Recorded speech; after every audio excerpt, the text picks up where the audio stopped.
Starting in 5 seconds. One of our states, which in comparison to others in more prosperous, is Punjab, where there is hardly any big plant, but there are plenty of small industries. Some states which are full of big plants are low down in the scale of per capita income in spite of the development of industry because agriculture is not developing. So I beg of you to think a great deal more about developing agriculture and as a part of the program of and reform. That program must be completed after 60 years of independence. Our program of land reform has not been fully implemented for various reasons and because of various pressures. This must be borne in mind. I hope you all realize that this business of planning of development is not a thing for each state to do by itself or for the center alone. It is an activity in which there has to be the fullest cooperation between the center and the states and between the states because real development cannot ultimately take place in one corner of India while the other is neglected. There is sometimes an unfortunate rivalry between states over something or the other. Healthy competition is good, but this rivalry is not a good thing, and you must look upon this whole planning and developmental process as one complete whole for India with the states and the center cooperation all the time. In the last 12 or 30 years, we have gathered much experience in planning through success and failures. I think that on the whole we plan well.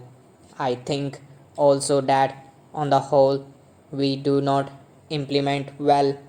It is not good to have a theoretical plan and not implement it fully. Planned development is a complicated matter which takes you right down to the lowest rungs of the administrative ladder. To some extent, I have a feeling that these rungs of administrative ladders are not functioning as they ought to.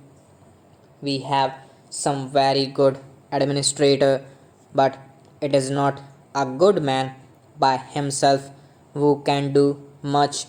The whole ton of administration has to improved right down to the revenue official and other officials. Sometimes there is a conflict between one department and another. Therefore, each state has to turn up its administration and ministers have to give little more time to administrative work. One of the things we have learnt from planning these last few years, and this has been stressed in the third plan report, is the need for perspective planning. You cannot plan for a year or even for 5 years.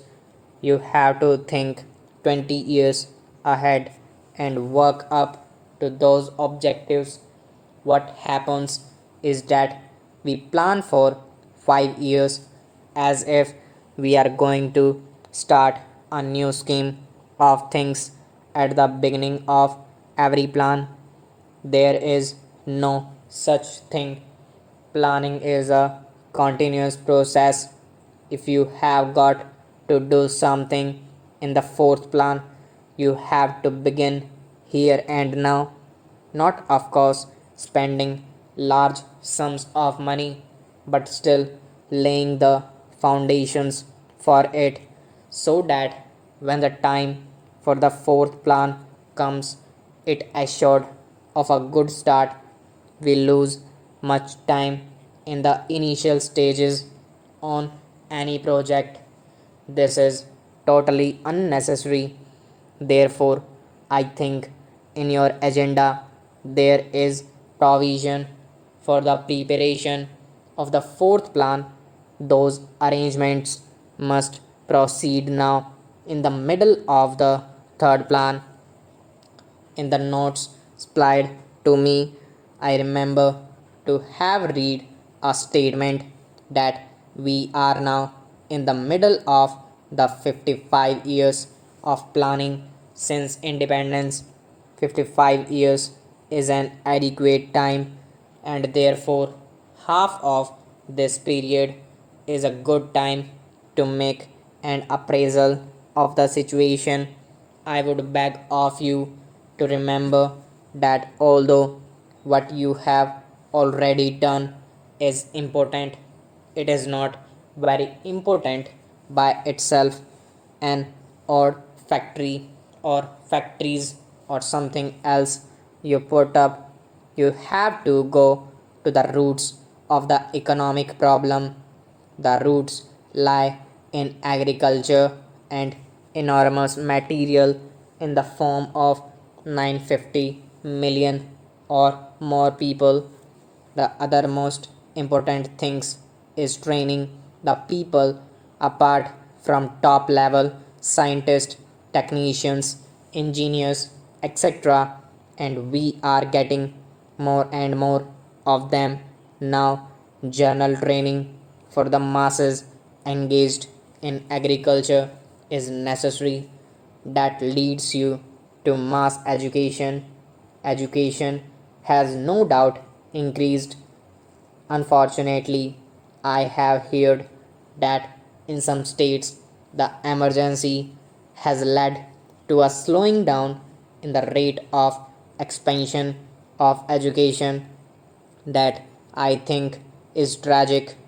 I do not wish to use milder terms because the whole progress of India depends on the educational apparatus from the bottom to the top. These are some of the things I should like you to bear in mind. We cannot neglect education in case, because with that rest the future of the Indian people. Stop.